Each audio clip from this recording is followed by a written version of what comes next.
For the longest time, I believed that Darwinian evolution explains what we saw in biology. Not because I saw how it could actually explain it, but because I was told that it did explain it. In schools, I was taught Darwinian biology.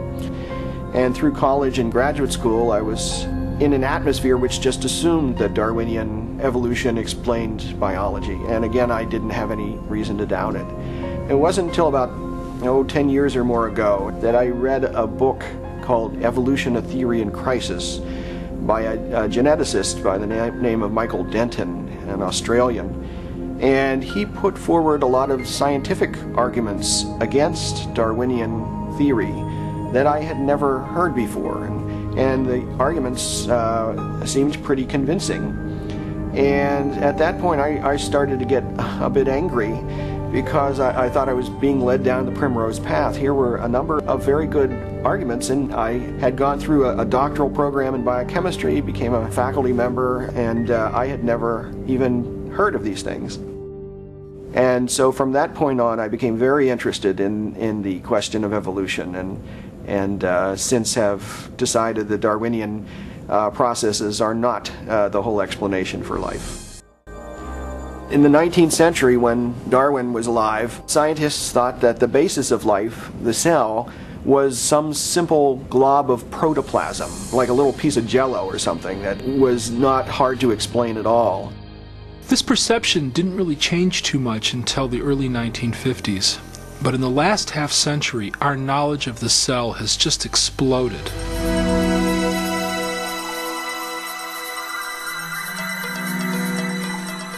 Today, powerful technologies reveal elaborate microscopic worlds. Worlds so small that a thimbleful of cultured liquid can contain more than 4 billion single-cell bacteria, each packed with circuits, assembly instructions, and miniature machines, the complexity of which Charles Darwin could never have imagined. At the very basis of life, where molecules and cells run the show, we've discovered machines, literally molecular machines. There are little molecular trucks that carry supplies from one end of the cell to the other. There are machines which capture the energy from sunlight and turn it into usable energy. There are as many molecular machines in the human body as there are functions that the body has to do. So if you think about hearing, seeing, smelling, tasting, feeling, blood clotting, respiratory action, the immune response, all of those require a host of machines. When we look at these machines, we ask ourselves, where do they come from? And the standard answer, Darwinian evolution, is very inadequate in my view. Many of Behe's doubts were tied to a remarkable biological motor. I remember the first time I looked in a biochemistry textbook and I saw a drawing of something called the bacterial flagellum with all of its parts in all of its glory. It had a propeller and the hook region and the drive shaft and the motor and so on. I looked at that and I said, that's an outboard motor. That's designed. That's no chance assemblage of parts.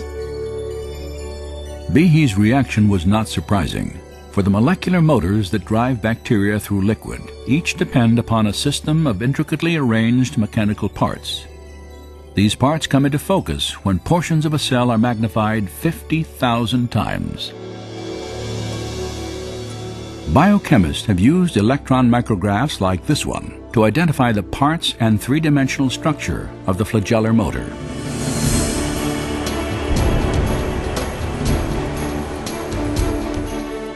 In the process, they have revealed a marvel of engineering on a miniaturized scale. Howard Berg at Harvard has labeled it the most efficient machine in the universe.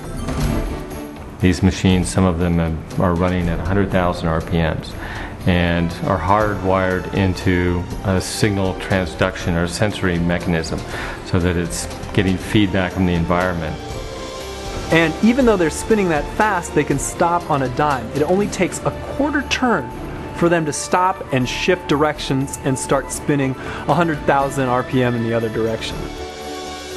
And just like outboard motors on motorboats, it has a large number of parts which are necessary for the motor to work.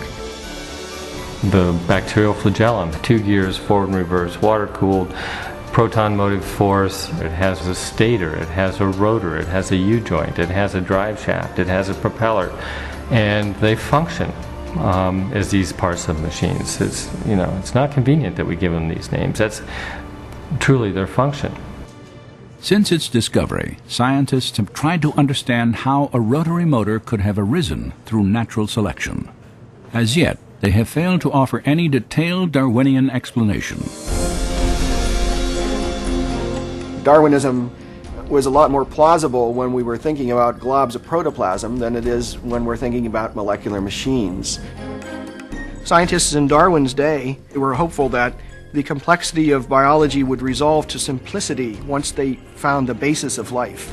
But we found out the exact opposite. And in the 20th century, we found out that the lower you go from whole animal to organ to tissues and cells, the more complex life becomes, and that the very basis of life, the cell, is just outrageously complex. And so the 19th century hope that life at the bottom would be a simple phenomenon is spectacularly wrong.